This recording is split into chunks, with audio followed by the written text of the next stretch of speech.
This is 10 things every Model 3 owner needs to do at least once while owning this car. You're making it brighter, right through the gray.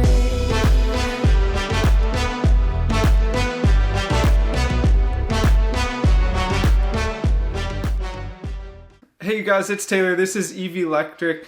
Before we get started, I want to mention 3 things. First thing is, if you enjoy this video, please give it a thumbs up. And then the second thing would be, if you love it so much, subscribe. The third thing, relating to the topic at hand, is these things are all based off of my experience. So I've done over 36,000 miles in the car. I've traveled very far. And this is just some things from my experience in general. So yeah, take notes or whatever you want to do. Number 1, go on a road trip. And I mean a road trip as in something a little further, at least 400 miles or more, something like that. If you can do overnight, that would be awesome. Now, why I say this is because you get to learn so much about the car. The real part is you get to learn about battery management and charging habits and all that stuff. So you get to learn about the supercharging system. You'll get to learn about how to travel properly with your battery, and it will probably be new to you. And it will take the ease and stress off of what charging and range anxiety, all that stuff really is. It's really not that bad. I encourage you to do one nice long road trip and you'll get that way out of the way. Number 2, along with your road trip and driving supercharging wise, I encourage you guys to get or use someone's referral code. So if you already own the car, you're a little too late to use someone's for a free 1,000 miles of supercharging. So you're gonna have to spread your link out there, so to say. And this is perfect for road trips, and it's perfect for kind of like emergency use or whatever. I mean, not really even emergency, but you know what I mean. Like if you have to supercharge and you normally don't, you might as well make it free, right? Or if you go on a couple road trips a year, you might as well get 1 or 2 or a couple referral codes, or at least use one when you purchase the car so you have 1,000 free miles. It's literally free. It benefits 2 people, yourself and someone else, so might as well just get it and use it. Number 3, this is one that you really should do, and there's some pretty cool options out there for it. And this is a center console wrap. I really encourage you guys to get one because the glossy piano black on the Model 3 just gets scratched and destroyed. Like cup holders, if you miss a metal cup or something, you're done. You have a scratch. If you put your keys on there, you have a scratch. Get a center console wrap. They're super easy to install, and you can even get a clear one so you don't even have to see it if you like that glossy black. I personally would like to do something either, matte so it can stop some glare, and then it also looks cleaner if you scratch it or whatever, and it doesn't scratch actually, so that makes it better. Me personally, I have white, and if you have black interior, I'd recommend something like matte black or go a little fancier with some matte carbon fiber or something like that. Number 4, go to a high-end Tesla meet. Now, you're like, Taylor, what do you mean by that? I mean something a little bit more, a little bit more upscale. Not just where you go and you walk around and you look at the cars. Maybe something a little better, a little more effort put into it, so to say. And something of a little higher quality. Let's say there's sponsors and maybe it's in like an awesome facility and maybe you get to tour something like for example, a high-end Tesla meet that I went to was My Tesla Adventures. I think it was like a 1-year annual drive. And what we did was we drove to Kettleman Supercharger. We all met there, and then we all drove as a group west, and we went to Morro Bay and we hung out there, and it was insane.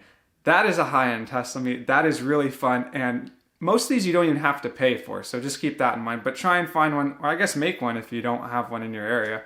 5, this is like the best thing you could possibly do, and this is just learn how to properly wash your car yourself. I know you have a great guy probably who comes to your house or you go to him or whatever, and they wash your car, they do a great job. That doesn't mean you shouldn't know how to wash your car. I encourage you guys to learn how to wash your car properly, get the basic materials to do a non-scratch wash, and then do it on your car once, at least know how to do it just in case, and then maybe you can teach someone else who doesn't go to the car wash or something like that, and you can at least teach them properly. It's just an awesome thing to know, and you're gonna have a car your whole life, so might as well just know how to wash it properly. Save some money, or at least know how to do it. 6, this one is definitely unique, and I really want you guys to do this because this is like the first thing I did with my car. And this is to get different tires when yours run out. So my first tires, the Continentals on my 19-inch sport wheels, the stock wheels, those lasted me 6,000 miles. Now I was doing some crazy stuff when I first got the car. But what I did was when those ran out, I hated them. So I got Michelin Pilot Sport A3S Plus, and those are awesome. And I loved them and they last forever. And in fact, I got rid of those 19-inch wheels, but they were still perfect wheels on that. And they were going strong after, I think, like 15,000 miles. And I don't go easy on the tires. So I encourage you guys to look around, look at some other options at least. You maybe have the Aero wheels and you don't like those Michelins, or maybe you want those same Michelins, but you want them a little bit wider so you don't have to take so much rim damage or something. I just see every Aero wheel has like rim damage. And my logic is if you get the wheel further out, it at least will take some of the hit or something like that. You'll get a little notification of impact before you hit the rim, I guess. 7, this one is perfect for me and it's probably gonna be great for you, and this is a screen protector. Now you might not know why you need a screen protector because it's not directly from scratches. You're not putting your keys on your screen or something like that, right?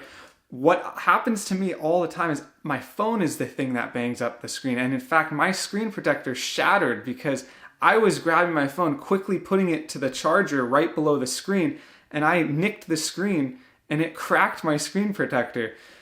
And I couldn't imagine cracking or hitting my regular screen and chipping that up or scratching it down below. It was awesome that I had a screen protector. 8, I said this in a video before, and I think it's really important, so I want to say it again. And this is teach someone close to you, and I mean literally like your neighbor or someone in your house, how to operate your car. Not just back it out, but how to get it out, drive it, move it if they need to, and quickly.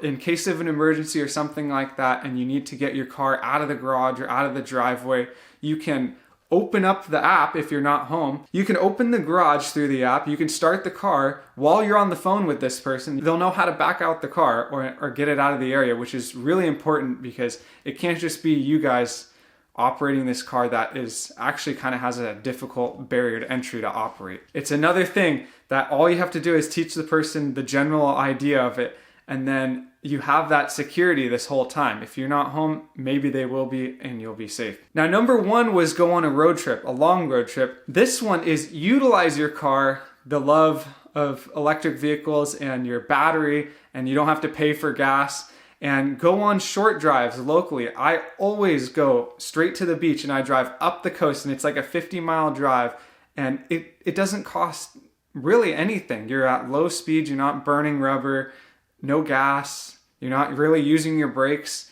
It's free to go have fun, get your eyes off the screens being this close, and it's nice. It's very nice. So go on like a under 100-mile scenic drive as much as you can.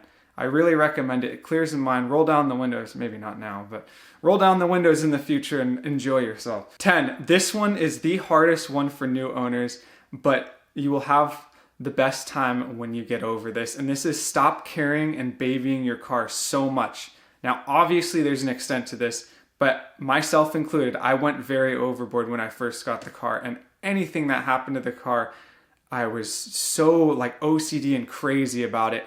Once I got that out of the way and I now have just a basic care for the car, it really helped me, and I really start to not have this burden on me of I don't want to mess up my car stopping me.